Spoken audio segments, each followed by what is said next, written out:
into the industry. So what I've done is I've actually joined a company which all of you might know. It's called Invisalign. They make clear aligners and they sell it across the world, primarily in the US and in China. It has a small footprint in India as well. And as part of Invisalign, I work as a practice management consultant. So I go into different dental offices, primarily in the West Coast, and I advise them on how they can improve their practice, how they can improve their revenue by 15% year on year and charge profitability by 20%. So I'm very, very well versed with a lot of dental terminology, especially practice management, very strong with digital dentistry, digital workflows, and practice management software. So even if you ever, grow in your careers, graduate from school, or want to host a study club at your schools next year, feel free to get in touch with me. I'm happy to come and speak and help you guys in any way possible. So yeah, that's a little bit about my background. And I know the biggest issue that prevents several dental students from becoming actually successful in their careers, from starting practices on their own and flourishing that way, has always been their past. And when I talk about their past, I'm not talking about behaviors and culture and all that. I'm talking about the one big insurmountable issue of student loan debt. The debt is so piled up, and there's a statistic that 58% of dental students actually have $1 million in debt before they start their private practice. And because of such huge amounts of debt, they cannot really start a private practice at some point in time. And among the different career options you have, private practice is clearly the way forward for financial, not security. Financial security will come from working at a DSO, but financial liberation, like being very, very successful. Private practices, US has designed its dental system in such a way that private practice will propel you 3 times ahead of a regular employee working in a corporate company. So this is a topic of interest for several people. I've been speaking about it day in and day out. I'm happy to address it in the context of foreign trained dentists, because that is the core of Caapid Simplified, and how you guys can look at different loan options and kind of plan your life ahead. So let's get into the presentation. We obviously have a beautifully put PPT up and ready, and I'm going to use that for conversing with you guys. I'm just going to share it. Give me 1 second.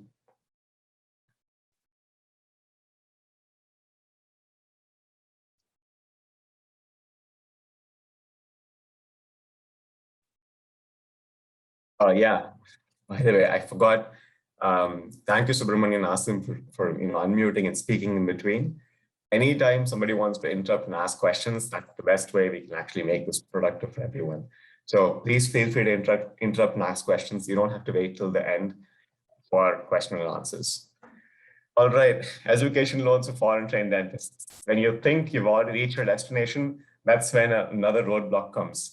The destination being dental school and the roadblock being education loans. Let's see how to navigate it. First, let's go through what topics we'll be discussing today. We'll talk about a cosigner. We'll talk about different loan options that you might have inside the US primarily, and a little bit about outside the US and their interest rates. What the loan application process would look like.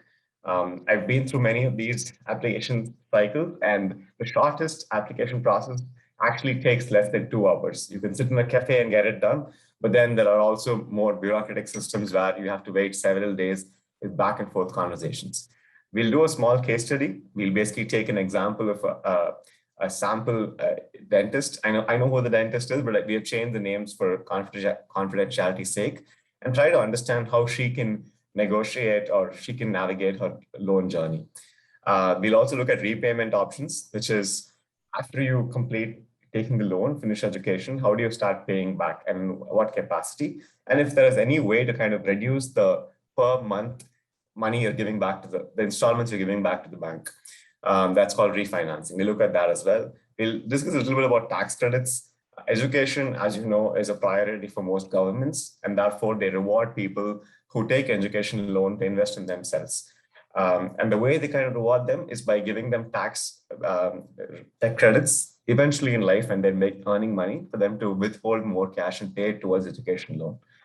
So let's talk about that. And like I said, the question and answers do not need to be at the end. You can ask anywhere in between, and I'm happy to answer them.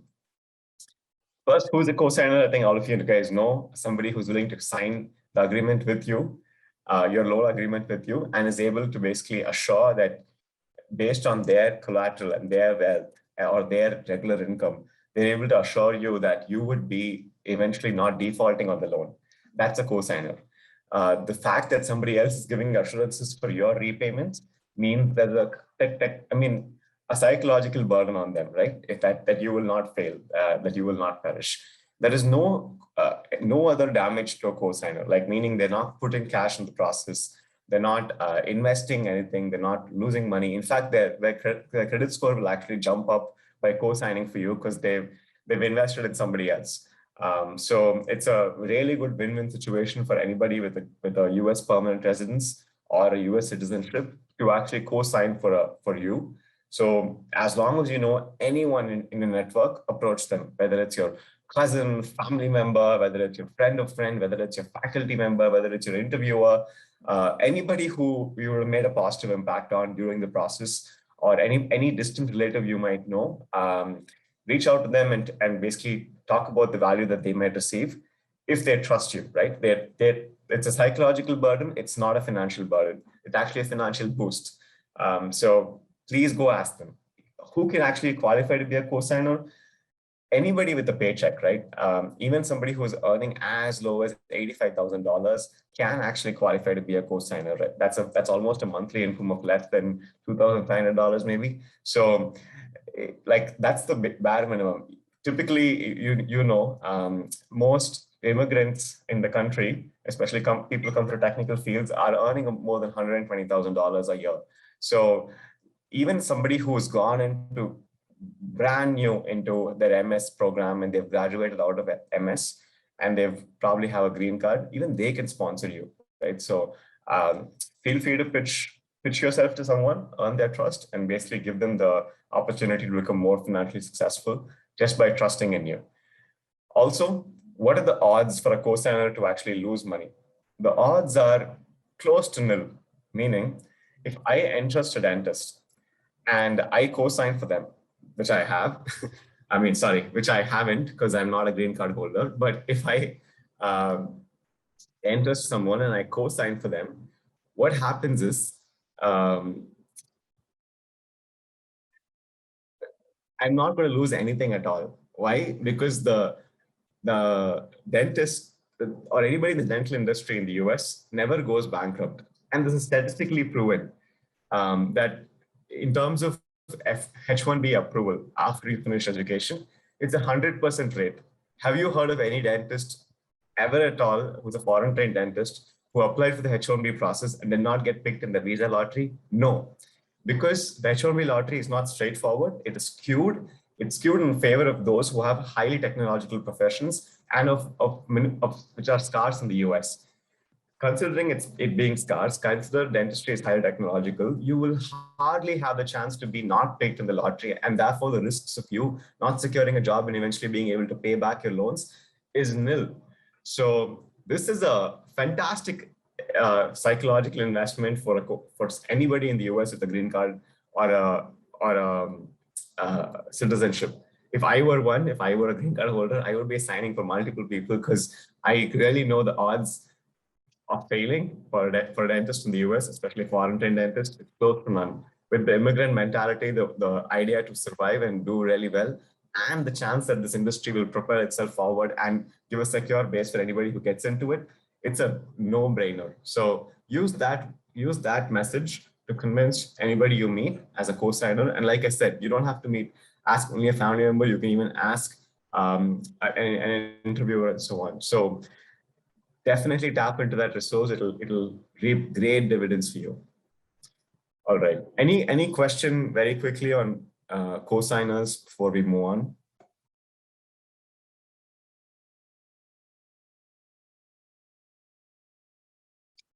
All right. Okay. So what's the biggest advantage of having a co-signer? Obviously, you can apply to more loan options, right? If you only had 6 options before, now you have almost 12 options. Every bank wants to give a loan to a student who has a co-signer. Loan process becomes so much more simplified. The interest rate drops significantly between 2% and 6%, depending on the company that you go to. And even you'll be eligible to get a higher loan amount, like your initial dispense of, let's say, 200,000, sometimes you get qualified for 300,000 with a cosigner in place, because now there's some assurance of security that you will pay back. With that assurance, they're willing to take more risks on their end and give you out that loan. So that's why you need a cosigner. I think none of this is probably new to you, which is why you're quiet, but feel free to ask questions. All right, let's see. Oh yeah, I forgot to mention one thing. The cosigner should have been in the US for at least 2 years. So it can't be brand new. I mean, so they should have lived at least for 2 years. And I think many people on their permanent residence or citizenship would have definitely already lived for 2 years. Private loans. This is the next option. And this is the option that people like Asim would probably look into. It's most common, and there are two kind of private loans. One is FAFSA, and the other one is other banks. Right? So FAFSA is a government lending process, and a government lending process is typically only reserved for US citizens or permanent residents. So that's the second point over here. Citizens or permanent residents can avail private loans from federal government, and that's called FAFSA, FAFSA. Try to Google it. And then you have more options for private loans from like other companies like Prodigy, Discover, Citizens Bank, Sallie Mae, and so on. Right. The advantages with any of these banks is that you don't have to start paying right from the time you join school. You can, and it's a good, wise decision to start paying right from the time you join school. For example, if I take a loan of $220,000, I can start putting down at least $400 every single month, or at least $60 every single month, right from the first month I join school. And where do you get that money from? You actually get that money from the loan itself. You can start paying back a little bit just to show that you're actually stable, and there is a recurring way in which you're proving to the system that you are going to be consistent in your loan payments later. So putting down a little bit money every single month initially towards interest actually pays back really well. If you're not able to do that, you can still start the loan a little bit later, meaning after 2 years of school, you can wait for 1 year and then start paying out your loan. That's called deferment. So you can defer your loan for 1, 2, 3 years maximum, and not more than that. Again, this depends on which bank you apply from, but it's an option that you can definitely explore. If you want to especially do a residency right after your DDS or DMD, it's a very good option to defer your loans and start later, but I would not recommend that. I would recommend putting down a small amount of money right from the beginning, and therefore eventually reducing your interest rates that you have to pay out later. There's also a cap, meaning that every bank that gives you a loan will issue a loan for a certain amount, let's say 200,000, but also it'll cap you at like 300,000 or 400,000. So what that means is after taking the first 200,000, you will only be able to borrow until the cap. The extra 100,000 is only what you can borrow. And that you can borrow for living expenses during school by extending a loan in subsequent terms, or you can take that extra money for a residency program that you would eventually do after your DDS or DMD. But in any case, the sum of all these loans cannot exceed that cap. And this cap is really important because I personally know a DMD student who kind of exhausted her cap within DDS and did not have sufficient money for her endo residency. So she had to literally ask her friends to kind of pull for her. So be very conscious of this cap and make sure that you reserve sufficient cash for your eventual goals, should they also be cost bearing after your DDS or DMD. So yeah, this is a very common option. It can manage a full cost of attendance. And if you always have the option to take only your cost of attendance and not take loans for the cost of living, it's amazing. It's the best. If you can, right? I'm not sure how many people actually have a partner or a significant other who can or a family member who can sponsor them living expenses during their education. But that's a very, very good option if you're able to manage that way. Do not rely on-campus jobs to pay for your living expenses, because it's pretty complex. You can get an on-campus job depending on the school within the first week as well. It's not impossible to get an on-campus job for a few days and then get an SSN card and start working. However, no on-campus job, especially with your rigor and schedule, will actually give you the bandwidth to work and the money to work to be able to start paying off your living expenses. So prepare for the odds, but try to ask for some support in terms of at least having your living expenses covered, and mostly take the loan only for the tuition fee. That's again a very nice cognizant move.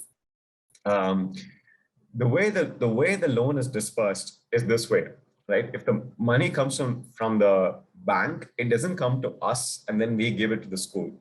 It's the other way around. Money comes from the bank to the school, and whatever is left over comes to us as living expenses.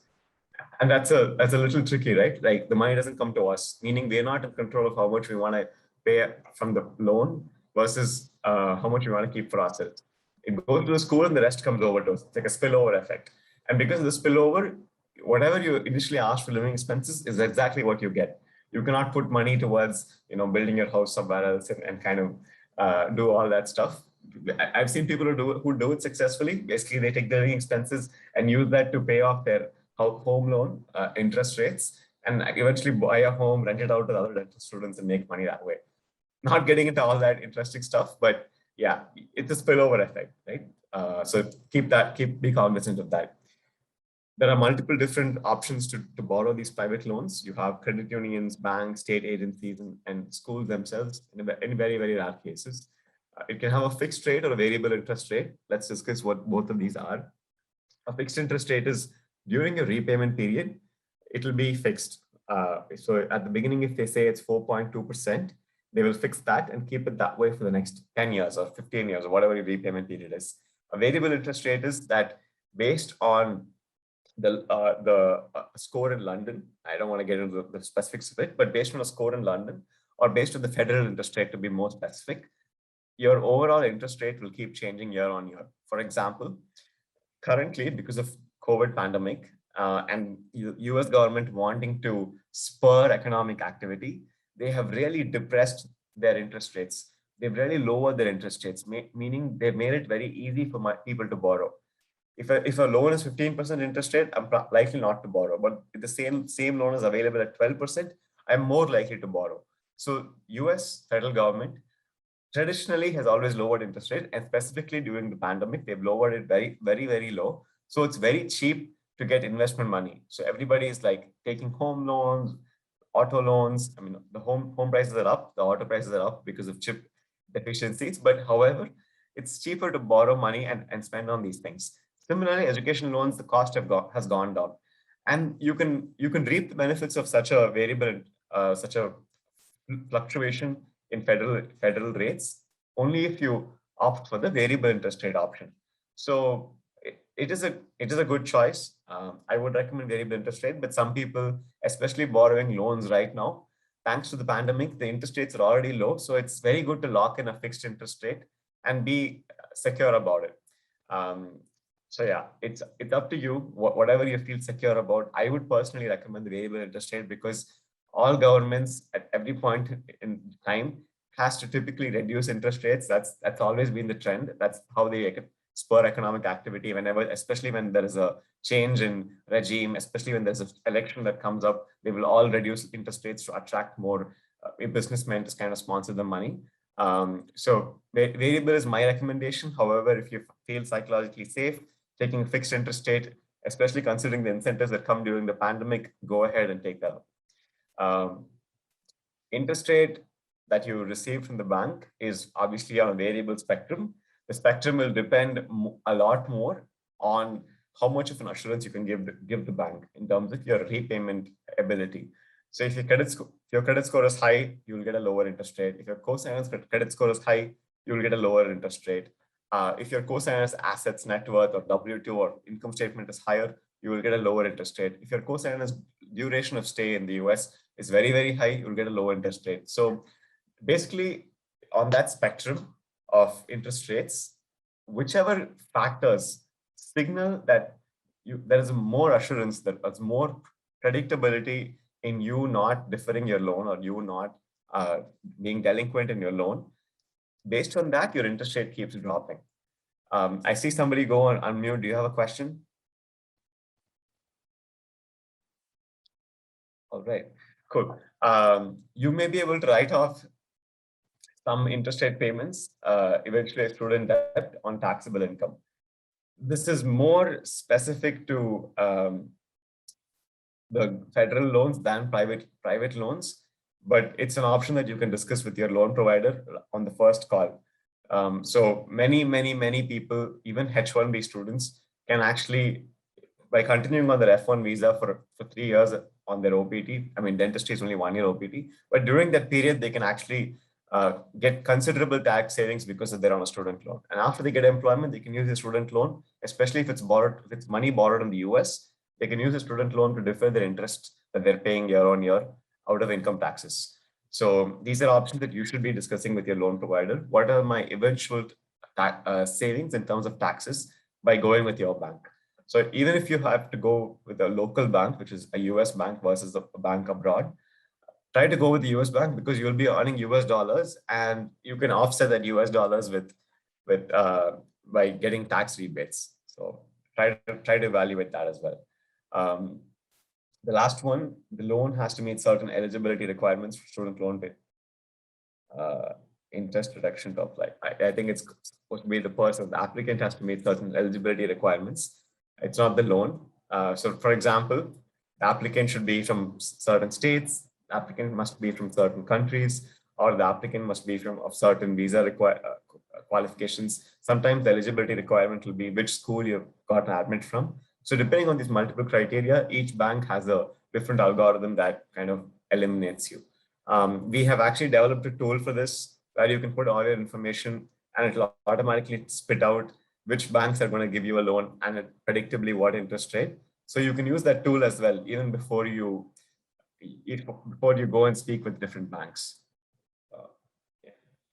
Do we have any questions in chat? I'm just going to quickly see. Oh yeah, we do have questions in chat. Guys, unless you like unmute yourselves and speak about it, it's going to be kind of difficult for me to quickly interrupt. But I see Divakar is replying to many of them. I'll answer any questions that you unmute and ask verbally. And feel free to interrupt anytime. It's going to benefit the whole group. Karthik, right, we have one question unanswered. Like the question is, if you already have an educational loan in US, does that affect when you are applying for dental education loans?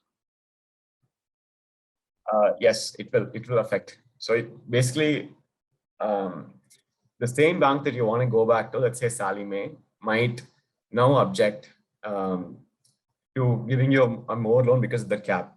However, if your first education loan was not in the US, it was from a different country, it will not affect your US loan.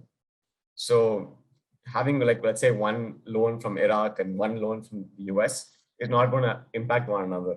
But having two loans in the US, yes, definitely that will be taken into consideration because you're already indebted to a certain degree, and that reduces your your likelihood of paying them back fully. Okay. Hi Karthik, this is Nishan speaking, Chandani's husband. Based on your current slide, which I am seeing over here, it says interest rate without a cosigner is much higher, as I believe. My question is like that way: if we are only applying for a tuition specific loan, not for the housing, will it provide us a less interest rate?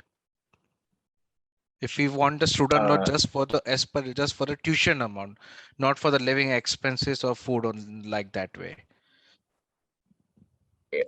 Logically, it should. I've never done that. I've done a calculation based on that. So basically, your interest rate is determined by your level of risk, right? How much of a risk are you imposing on the system of you not paying back your loans on time? And that means if I'm only taking money for tuition fee versus tuition plus living, that's a smaller amount.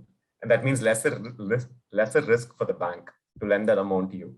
So logically, it must give a lesser interest rate, but I've never because in this sense my principal amount is way much reduced. Like if we say, like for example, it's for entire course along with it housing and food expenses, it goes to 400,000. But let's say I'm covering that part. I'm just need my loan just for a specific tuition amount. That means I'm asking the bank for a lower amount. So that's my actually question. Will the interest rate differ on that particular spectrum or not? Because It must. that makes a huge difference in the repayment also. Absolutely. It must, and logically it will. However, like I said, I've not done that estimation between two different amounts and seen if the loan changes. What I can assure you is you can go to the bank and actually submit two applications at two different loan amounts. So you can you can put one amount with only the tuition fee, one amount of tuition plus living, and actually have both of these applications processed one after the other. That's completely fine. And any number of applications that you put into the system within 1 month period will only impact a credit score one time. Because if I'm submitting two applications, because if the cosigner's credit is score is getting affected twice because of the two application, then it's a problem, because then it becomes difficult to convince the person who's going to be the cosigner. So it's better I know all the cards before I make those two applications, because amount is going to be a significant, is going to be a big, huge difference. That's the reason. Absolutely. And great concern. The question is, if we submit multiple loan applications, will our credit score be impacted by each application? No. As long as all those applications are within a 30-day window. For example, if I want to buy stuff for Thanksgiving and I want to get 12 credit cards, I get all the 12 credit cards within a 30-day window, within the same month, my credit score gets hit only once. That's how it works. So if you go to all the banks within the same week and put in your application to all the banks, put in multiple applications, the cosigner's credit score will only be hit once and not 12 different times or 15 different times. That's the advantage with credit score.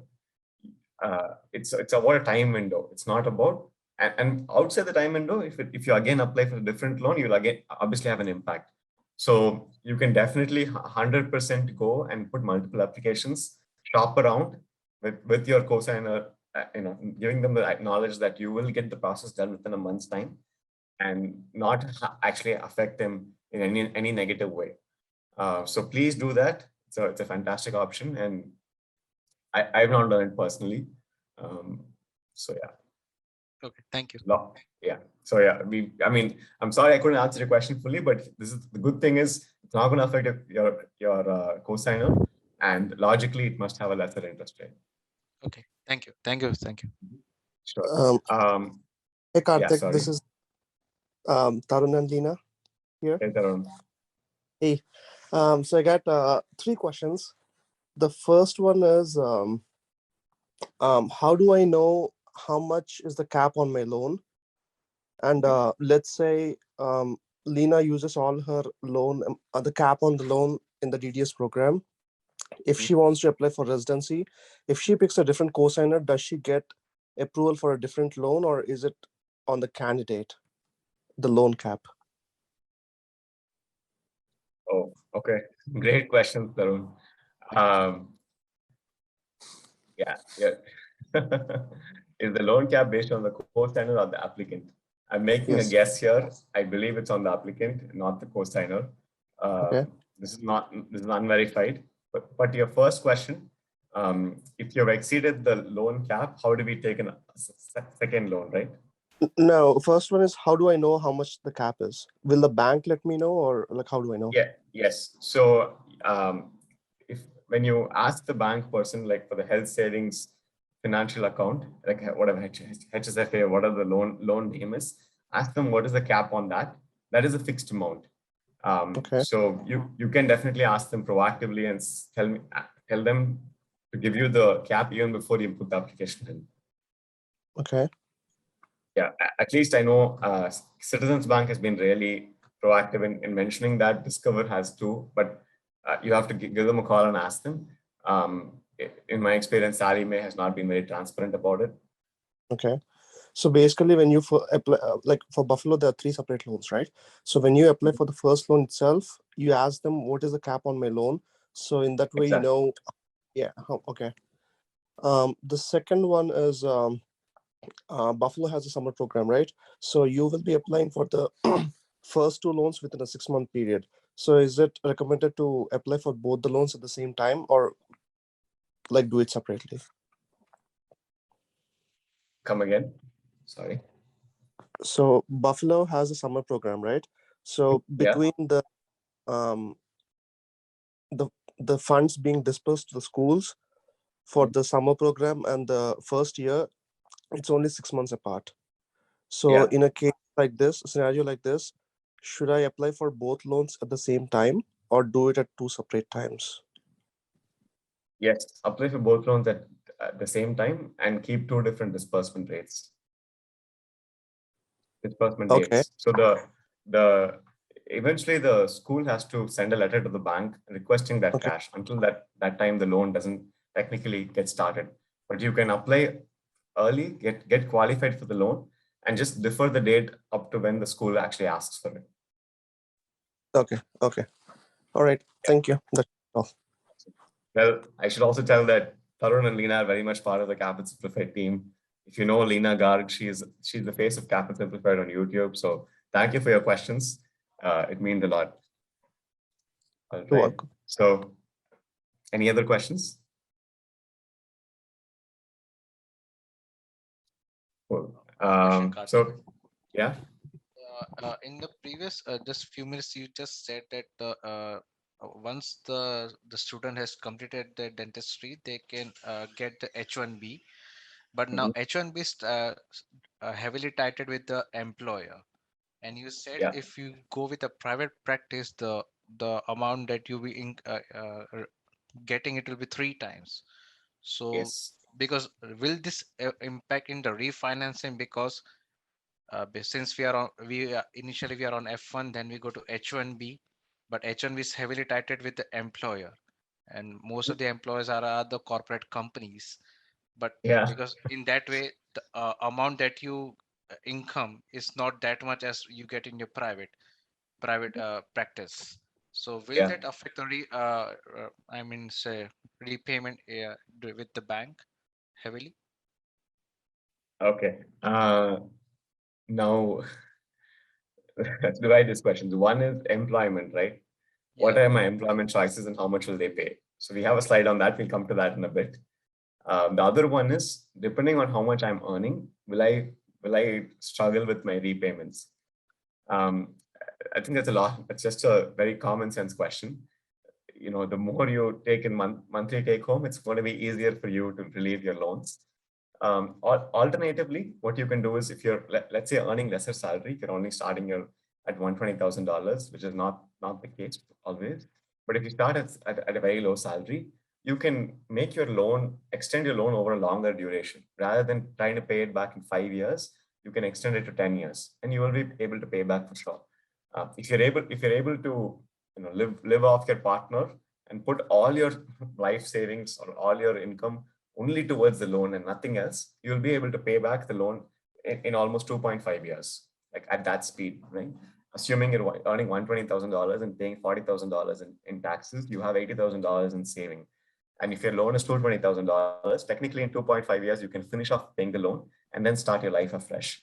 So yeah, I would highly recommend increasing the tenure of how long it takes to pay off the loan. If you, instead of paying off in 5 years, try to extend it for as long as possible, because education loans are the cheapest form of cash. Therefore, take the cheapest form of cash for as long as you can, and use the reserve cash for other forms of investment and savings that have higher returns, like the stock market or your own private practice or CE courses or whatever. Paying in yourself or investing in the market is much better than investing in a bank. So yeah, obviously, the higher you earn, the easier it's going to be to pay off your loans. It's not life-threatening because you can actually extend a loan period. Okay. Yeah, let's discuss a little bit about private practice, how much it pays, and versus corporate dentistry in a bit. But great question. Thank you. Awesome. I didn't catch your name. I'm sorry. My name is Nishant. I'm the husband of Chandni Soda. Okay. Thank you, Chandni and Nishant. All right. So yeah, I mean, I think this slide is kind of self-explanatory. People must have read it by now. We have 3 different options: a US loan without a cosigner, a second US loan with a cosigner, from a different private company, and a third loan, any foreign country, India, because the person who put together the presentation, Divakar, he's from India, so he has more context there. But you typically see the interest rates are lowest with the cosigner, and eligibility criteria also kind of changes. The eligibility to get into the loan differs based on the bank, primarily. And then finally, you have different advantages associated with the different loan options. But obviously, the biggest advantages that come with the loan come with when you have a cosigner. Therefore, try to speak with everybody you can, your employer, whoever else, and help your significant other get a cosigner in their loan process. All right, top loan providers and interest rates. So this slide was primarily created as a leave behind, meaning for you to refer back later. There's nothing for me to explain here, but if you guys feel comfortable taking a screenshot of this, go ahead and do that, so that you have this in your hands while you negotiate with different banks. Banks, unfortunately, do not work like Best Buy, where they have a price match guarantee, but there is some negotiating power that you have inside that room. Most interest rates that go into banks are determined primarily by a corporate algorithm. So individual salespeople do not have a chance to reduce your interest rates. However, that being said, you can actually put forward different things. For example, you can say, hey, is there any way for me to reduce my loan burden because I have this AAA membership? Is there any way for me to reduce my loan burden by joining certain dental associations? Like after I get into school, I can join the American Association of dentistry, blah, blah. Is there any options for me to do that and reduce my loan burden? Please ask for these different options because each bank will have them in secret. Many banks have a catalog of what are the different discounts they can provide on your interest rate, or at least on your initial payment, just to encourage you. Sometimes there is an affiliate marketing fee. Affiliate marketing fee is, I think, 1% of your overall loan amount gets reduced if you come referred by somebody else. So it might just make sense to call up another student who took a loan there and get a referral from them. For example, I think Discover gives about $70 back in referral discount. So rather than applying it yourself, you can get that person $750 and get yourself $750 just by applying for the loan. Another option that people use is kind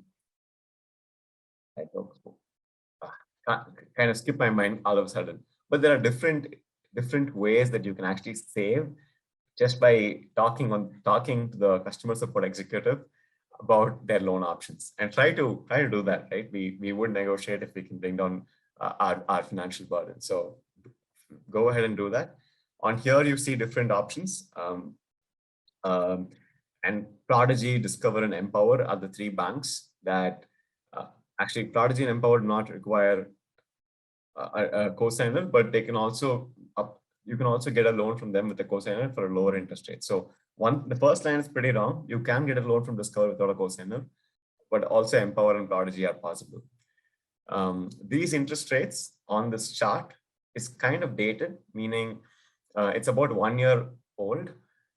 If you actually go in and ask them saying that given the federal tax rates are so low, federal interest rates are so low, can we get a lower interest rate right now? Can we lock that in? It might be a conversation. You can actually lower the interest rate even further considering it's a pandemic. There is an active opportunity for negotiating down as much as you can. All right, what's the loan process? First, you need to apply for your loans and get accepted, which most of you have. You get an I-20 right after that from your International Student Services Department. And then schools will have a recommended list of lenders very often, and they would give this list to you as soon as you get your admit. Check with the school first if they have a recommended list and whether they have any preferential rates.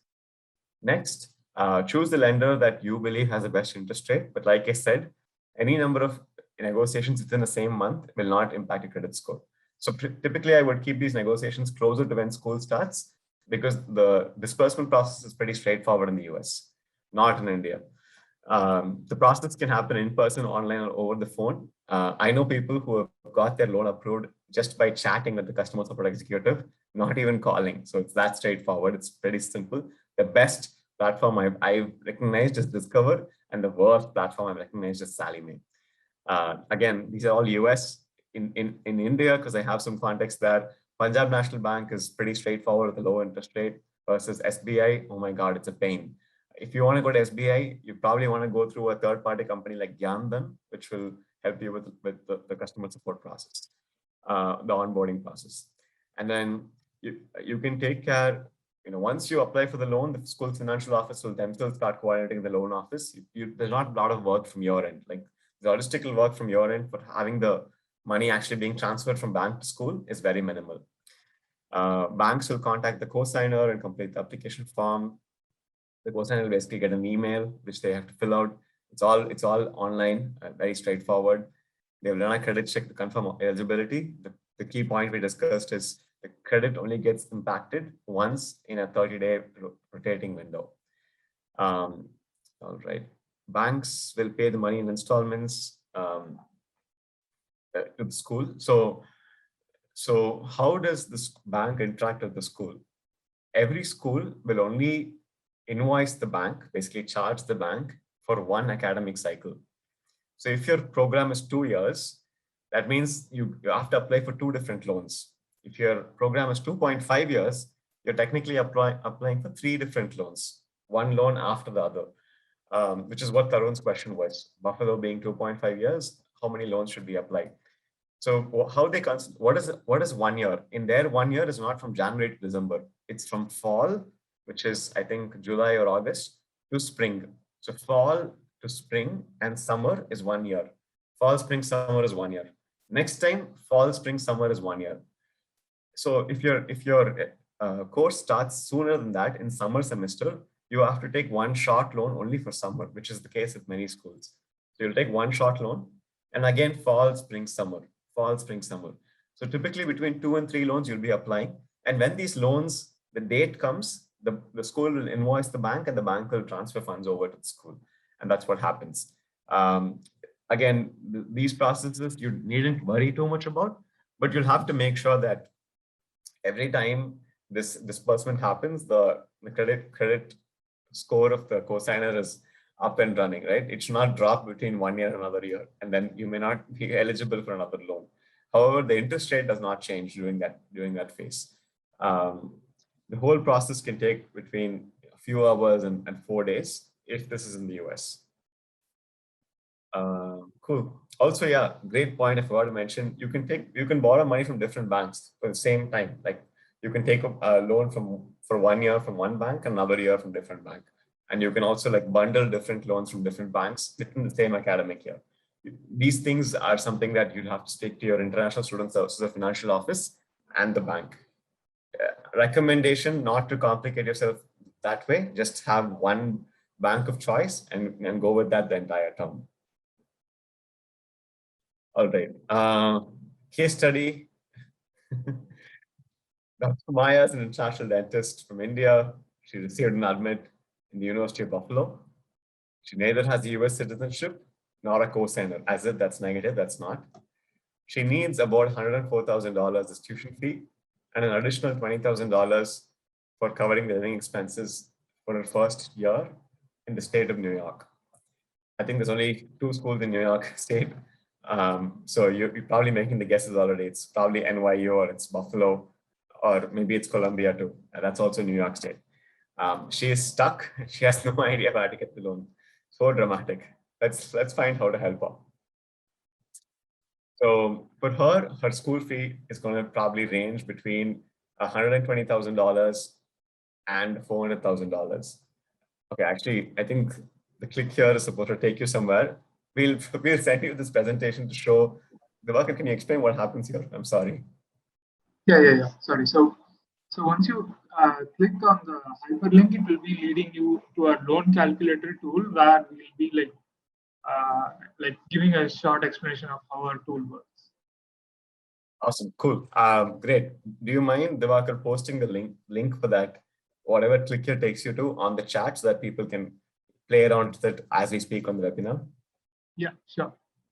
Thank you. Yeah, so this is basically a breakdown of what her repayments would be like and an explanation video that takes you there. again, this is probably many of you out there who's facing the same situation. So you can draw a lot of parallels with this example. This is a key slide that I think Chandani and her husband brought up. What's going to happen after your school, right? How are you going to pay back? Depending on which school you join, whether you're in Texas or whether you're in the most expensive school of Virginia Commonwealth University, you're going to have a broad range of school fee. It's going to be as low as $120,000 or as high as $400,000, and that's the reality. And that's only for tuition, right? So after this, you have different ways of paying it back, and obviously the best opportunity that people take to pay it back is by paying it back from your monthly wages. How much can you actually get compensated? The lowest compensation that I've seen, typically in cities, is $120,000 as for an associate dentist working inside another person's private practice. As like somebody else owns the practice, you work there as an associate. Obviously, if you're negotiating with a single employer, they're probably going to be more likely to give you benefits in terms of health insurance, in terms of like a 401k, retirement pension fund, and all that stuff, and 120,000 base pay. That's typical. And we have seen this across dentists, even working in Seattle and other cities like SF. Maximum you can earn, and what we've seen, is $200,000. And this $200,000, again, skews in favor of higher experience. The more experienced you are prior to your DDS, the higher you can actually demand in terms of wages. If you have a residency degree, let's say you have a MS, MDS degree from your local country, you can now ask for higher wages. Sometimes people ask for higher wages on the basis of them having MPH, but only if they apply for a hospital-based dental profession. So it's more of a negotiation with individual private practice owners when you join an associate dentist, but this is typically the range. This would change if you, however, have a residency degree. Let's say you finish your DDS and then complete endo residency. Now your pay scale tremendously increases. So is it worth investing another 2 or 3 years in residency program? Absolutely, yes. Is it worth investing another 6 years in oral surgery? Maybe, depending on where you are in your life. But definitely it's worth in terms of a salary wage range to invest further in your education and complete your education at one stretch, because you're in the element, you are experienced, you're already a foreign trained dentist, you'll have about 10 years of cumulative experience by the time you complete, and you will come out at the far end of the spectrum, well ahead of an Indian engineer and what they can potentially earn right off the bat. So highly recommend taking up residency programs and choosing something of choice. Within residency, there's obviously a hierarchy. There are some programs that are going to pay more, and there are some programs that are going to pay less, like AAGD or GPR are going to pay probably lesser compared to like an ortho, endo, or there are some premier courses that you might already know. Another thing that you can actually do is apply to a corporate dental office. A corporate dental office, otherwise known as a dental support organization or DSO, is going to typically pay you more than what a private practice owner will pay you. Why? Because there you're working like a machine. You're a plug in the process. They have everything protocolized. They just want you to go in, treat patients like as if you're on shop floor, factory shop floor, and keep moving them. So you would highly likely consider going to a corporate practice if you want stability in your workplace, if you want a higher salary, if you like to work efficiently and fast and want to learn how to do that before you start your own private practice. So there are these advantages, but limited autonomy, limited freedom with what you play with, and limited customer interaction, patient interaction when you go to a corporate dental practice. I'm talking about the Aspens of the world, but there are so many more DSOs out there. The one thing I've seen happen with several DDS applicants when they go to corporate dental practices is that they don't get their location of choice. They're often forced to go to a remote place.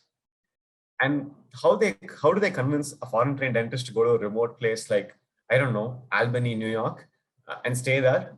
They do that because they say, only if you go to Albany, New York and work in this remote place that we've never heard of, or Saginaw, Michigan, will we sponsor your H-1B? So that's the bait. They know that you are at the risk, at the peril of them, and they use that to their advantage to to force you to go to a remote location and basically take over chairs at a dental practice, which no other local dentist would want to go to.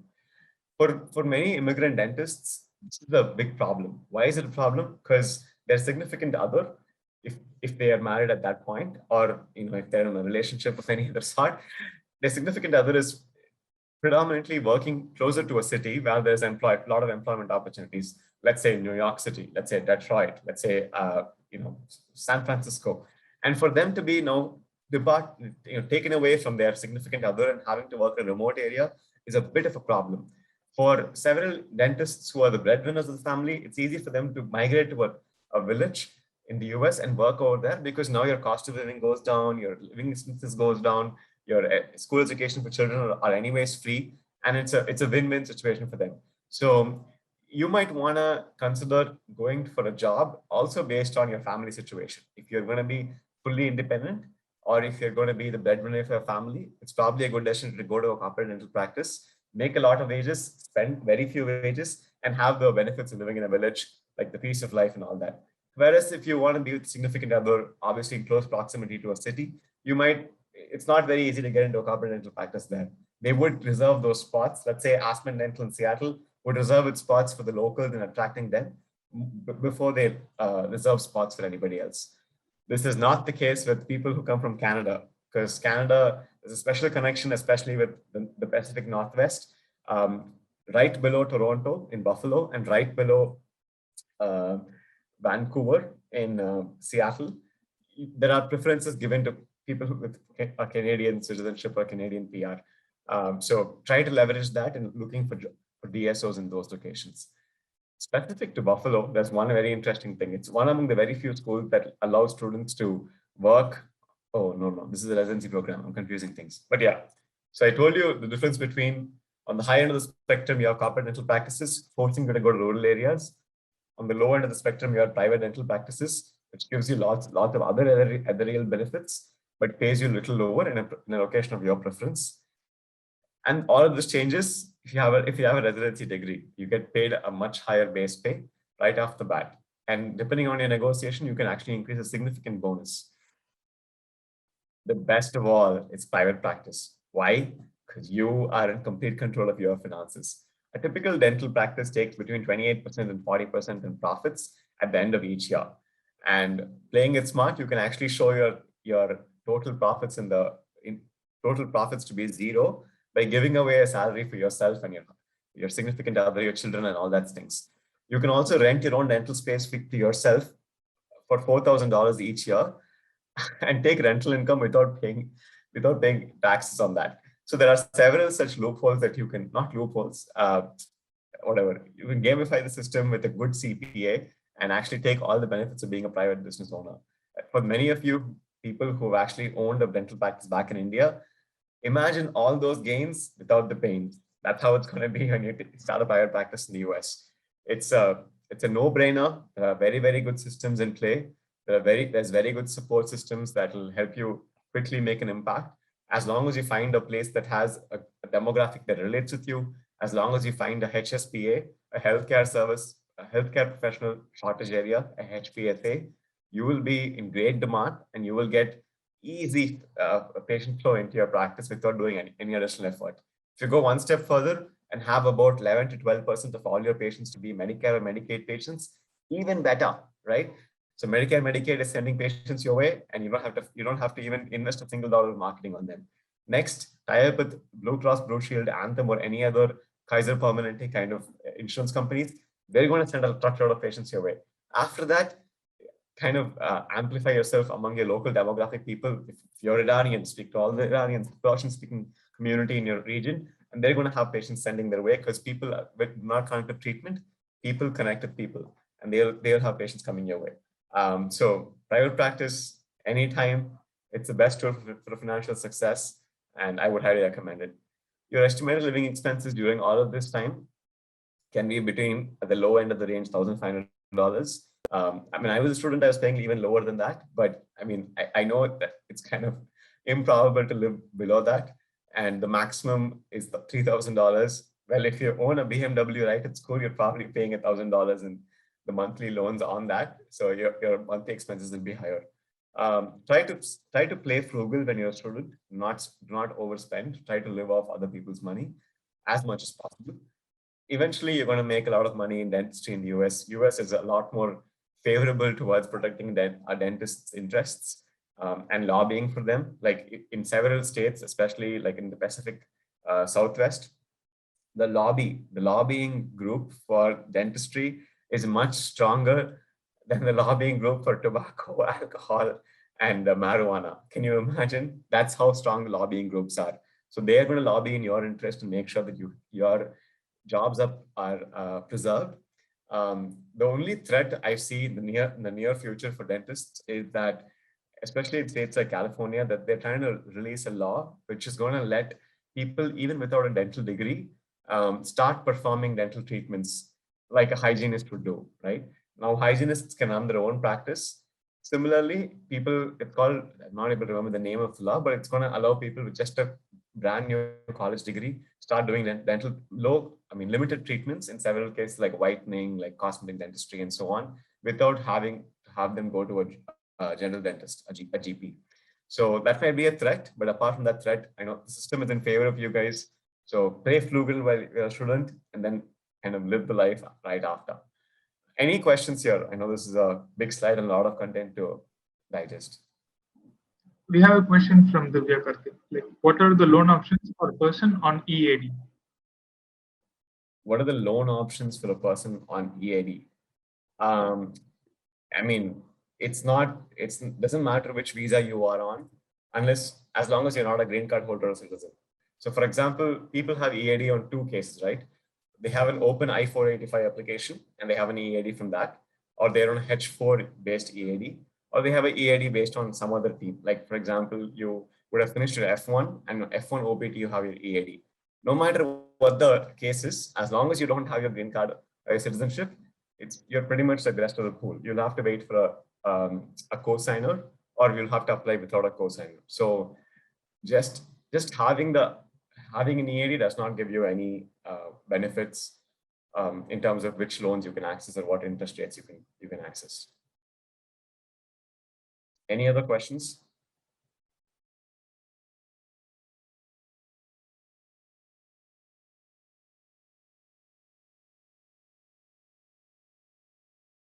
Okay, none. Cool. Repayment of loans. Repayment loans can be like between 10 years to forever. Basically, you can keep repaying your loan until your kid starts taking the loan.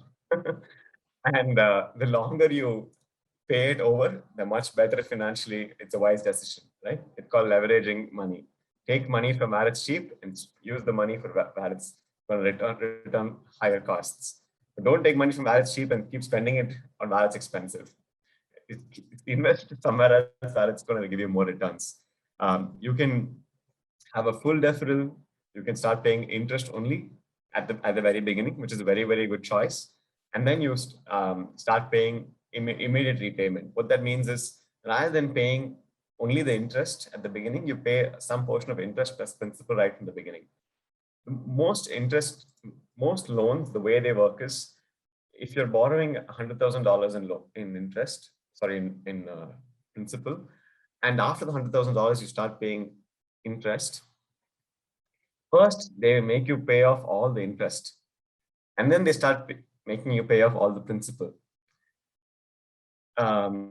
So that's how typically it works. The interest component will be higher, and then the interest component will keep reducing month on month. The principal component will keep increasing.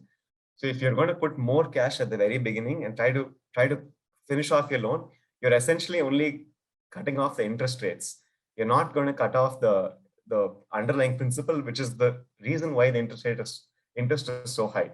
So I do not recommend trying to close out your loan with a lot of initial amounts unless you have the full entirety of amount to start paying down your principal.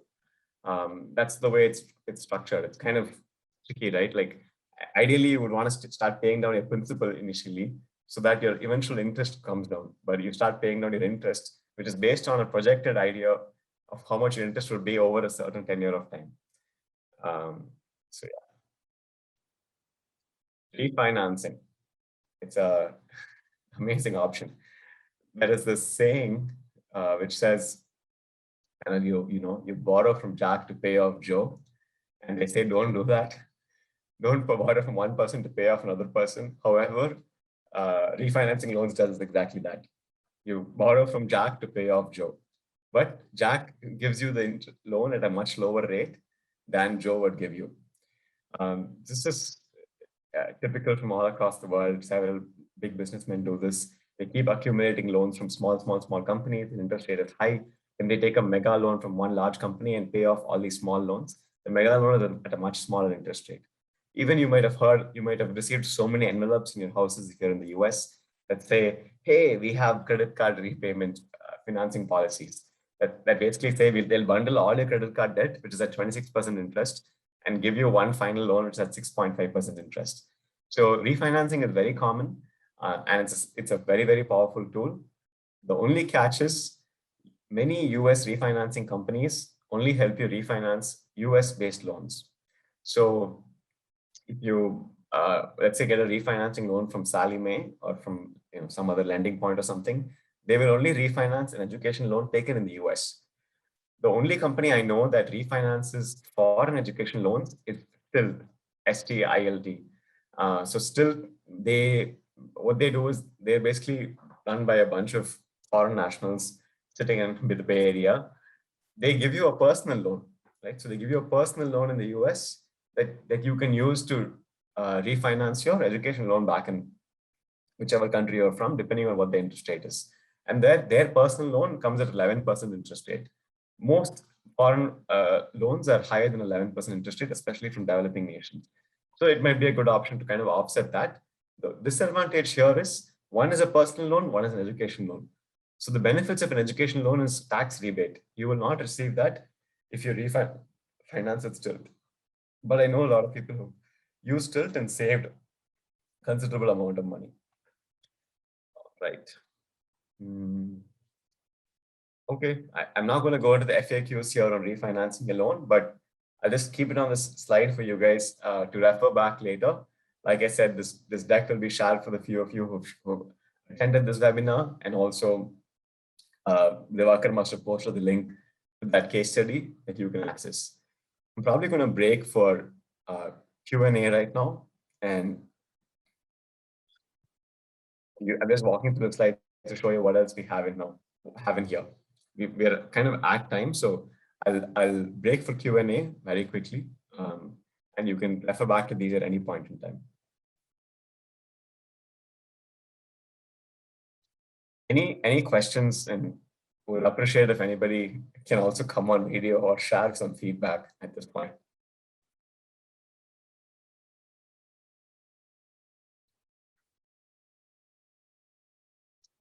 Do we have any questions in the Devakar that are still open? Hey, hi, I have a question. Thanks, Rina.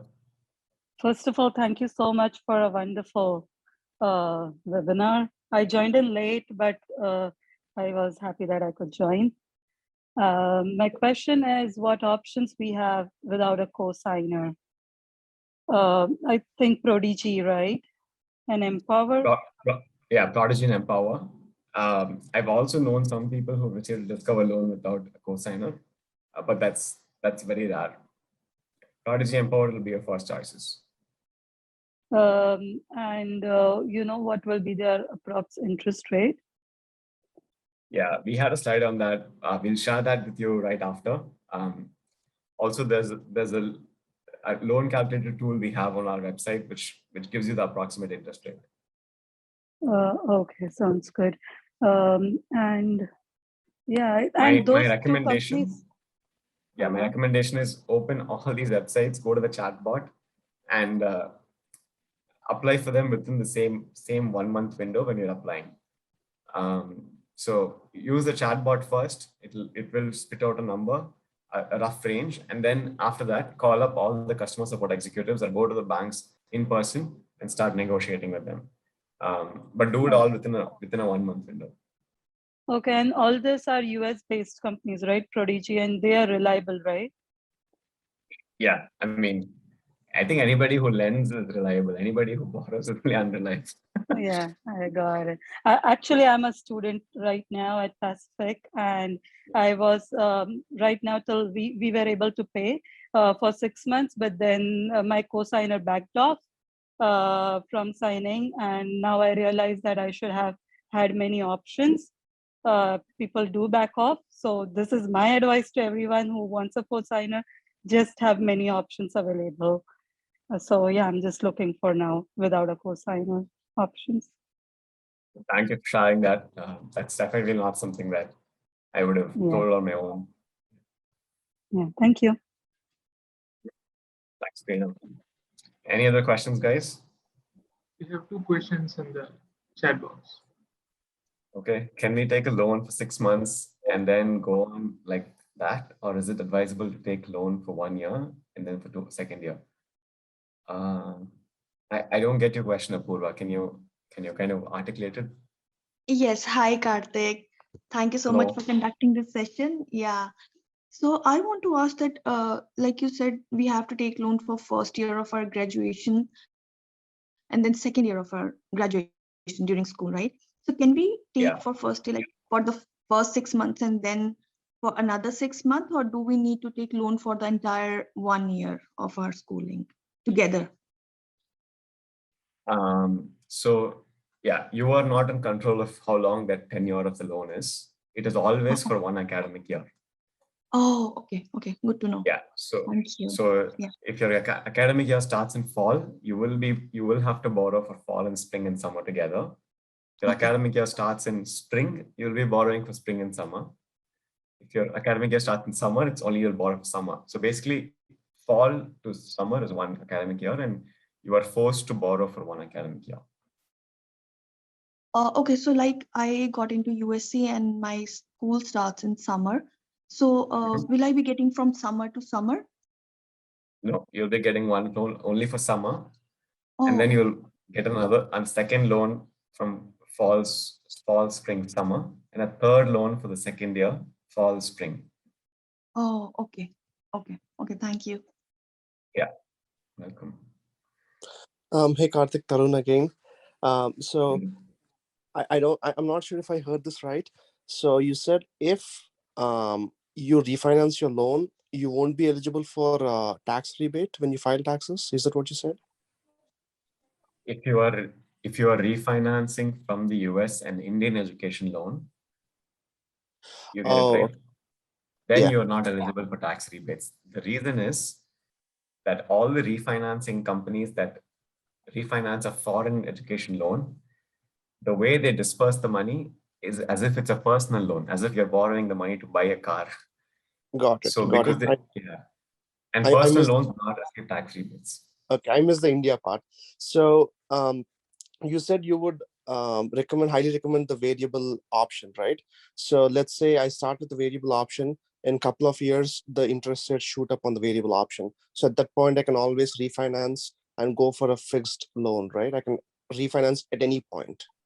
Yes, absolutely. Okay. You cannot refinance at any point. You will have to refinance after you finish education. Again, this is not verified. I do not know any student who's been able to refinance during education itself. Oh, okay. Okay, so I have to stick with variable loan till the end of graduation, and then I can refinance. That is my assumption. This is not verified. The worker, can you note this down? We'll go and check and we'll find out for this. Yeah, sure. Yeah. Okay, so also across loans, you can always pick one variable, and then let's say in a year or so, you see the rates went up. So on the loan, you can pick a fixed option to be safe. Absolutely, absolutely, yes. Each time it comes to you, each academic cycle, you can take a different option. Okay, all right, thank you. Yeah, but I'll tell you, historically, all global economies, especially when there's a government regime change, will reduce the federal tax rate to attract investment. Even America is indebted. There's only very few countries in the world that are not indebted to, I don't know, whoever else. So yeah, everybody wants to attract more investment. And yeah, even if it rises, during that election, boom. So okay. So the prediction is at least for the next 3 years, it's going to be considerably lower than the fixed rate, right? Yeah. Yes. All right. Thank you. Thank you. Hi, Karthik. I Karthik? have one question. Oh, sorry. I have one question. So as you said on the refinancing, so let's say if I have a US loan for and then I refinance the same US education loan from the US bank itself, does that gives me a tax benefits? Yeah. So the refinancing loan is also an education loan, So and that will give you tax rebates. so let's say if I have an education loan and then I take a personal loan, and using the personal loan, I completely do my repayment of my education loan. So does I get a tax benefit on my personal loan then that way? No, you only get a tax rebate on housing and education because these are appreciating assets technically. So the government rewards you by giving a tax rebate on them by having you put aside a certain set of your So for income the taxes towards. refinancing, I have to show that I'm refinancing for my education loan like that, so that I am eligible for tax benefits, right? Yeah, and when you apply for refinancing loan, the banks that give you a refinancing loan for education will give you an education refinancing loan. Okay. It's a separate loan category. Okay, but for a like a personal loan, the way you give an example of the stilt, in that situation, I won't be eligible for the tax benefits, right? That's right. Yeah. Okay. Okay. Thank you. And yeah, so don't worry. As soon as you join school, right? Because you know your SSN score number is all over the internet. Every single bank will send you a refinancing loan letter all the time. You will receive at least like, I don't know, like 500 letters in 2 years. So you will have so many options. Just give them a call and say, I don't want a credit check, but tell me what my interest rate will be if I take a loan from you. I've seen like letters come that say Laurel Road 1.2%. This thing, I'm not sure if those are actually what they're going to give, but you will receive all that in your doorstep. People want to make you borrow from them. They want to be the borrower of the lender of choice. Also, a follow-up question on that one. So let's say if I do a refinancing, so will the interest rate will remain the same as the my first loan, or it will be like a lower or a higher one? Refinancing will be a lower interest rate. Yeah, that's the whole point of refinancing. Yeah. So okay. Yeah. Okay. Okay. Yeah, Thank of course. you. Yeah. Before you spoke, there was another lady who had a question. I think we cut her off. Yeah. Hi, Karthik. This is Apurva again. Purva. Yeah, hi. So I want to ask, do you advise taking loan for first and second year from the same bank, or should we split into one bank for first year and then another bank for second year? My recommendation is take it from the same bank so that eventually when you're paying back the interest, you only have one monthly disbursement. It's easier to manage.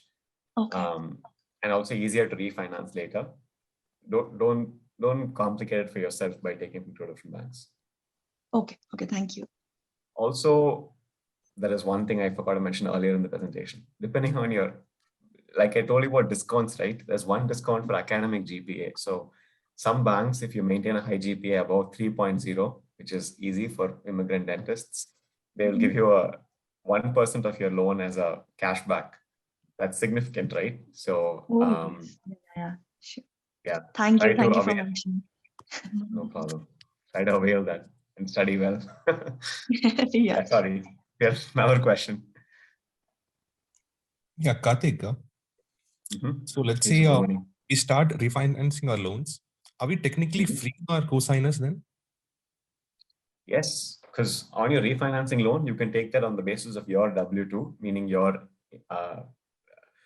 let's say you get an offer letter from Caapid Dental Practice. The offer letter has that about $150,000. You can apply on the basis of your salary and release the cosigner and the first loan initially. Okay, that's great. Yeah, but this is the catch, right? So let's say your cosigner came with you for the first loan. You got a very, very low interest rate. The second loan, you're not taking it without a cosigner. So even though it's refinancing, it might be at almost the same interest rate or even higher. Okay, right? Okay. So that's not an advantage. So, okay, yeah. No, I'm saying is, when you think of the option, be cognizant that the interest rate may not be higher all the time. So apply for it for sure. And then ask them that unless you give me an interest rate lower than 4.5%, I am not, or like, if it's 4.5, say 3%, I'm not going to take a refinancing loan from you. You need to cut corners for me. Yeah, I got it. Yeah. Thank you. Yeah. Okay. We have one more question in our chat box unanswered. Okay. It's on FAFSA. Is taking a loan for the first semester from my home country safe till I get my green card and go for FAFSA later? Yes, I mean, so you cannot take a loan for, I get what you're saying. First 6 months versus the second, let's see. My question is, if you are on the I-485 process and you're expecting a green card to apply for a FAFSA, why don't you take the first semester from a different bank and just ask them? I think you're asking, how is it possible to take only for one semester rather than an entire year? That might be the question, right? Okay, this is a great thing. I think Divakar, take this question down. Would love to know from you, Divya, whether after you speak to a bank and explain the situation, whether they're willing to give you a loan for just one semester. That's atypical. Typically, it's connected to your fee schedule on the school, but I want to see what they mention, especially because you might have an open 485, which they should be considering. But fantastic question. Okay, I think we have like 2 things to come back on. If there are any other questions that have not been answered through the thing, or I've said it's my assumption, please send them over. Divakar is going to post his email ID over here. Please send these open questions over. Our responsibility on your behalf is to confirm them and send you back answers. And yeah, by confirming it, it actually is going to benefit the whole community. So, all right, cool. Any final questions on job opportunities? We'll just spend 2 minutes there and then we'll close the call.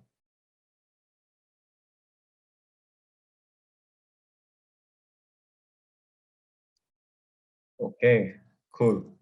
If somebody tells you that if you're a dentist, you'll be super rich, they're probably kidding. Don't take that to heart. It's just as difficult for dentists to survive as any other profession. Even if your pay is higher, you don't know how much you're losing in the process to get there.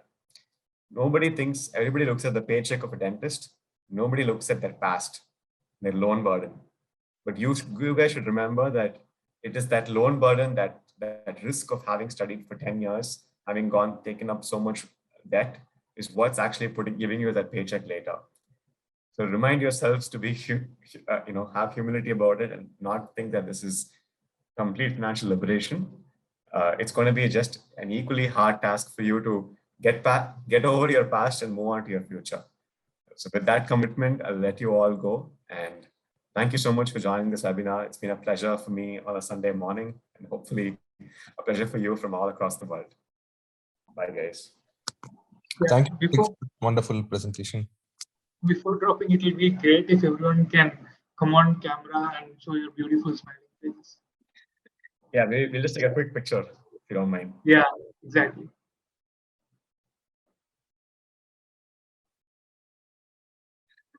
Maybe I think it's not on Sundays, Divakar. Oh yeah, we have Apurva. Thank you. Hey, Devyani, long time no see.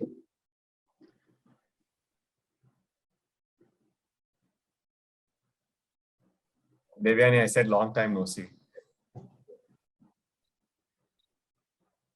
Okay, yeah, let's take a quick screenshot. Yeah, I was also like thinking that I didn't see you for a long time.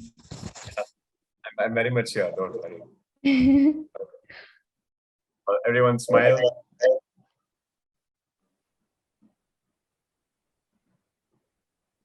All right, thank you guys. Thank you. Thanks a lot, Karthik. Thanks a lot. Bye. Bye.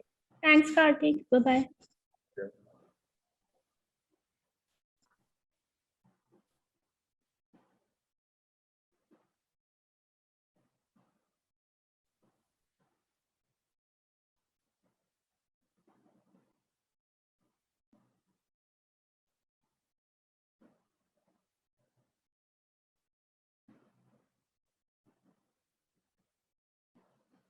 Sure.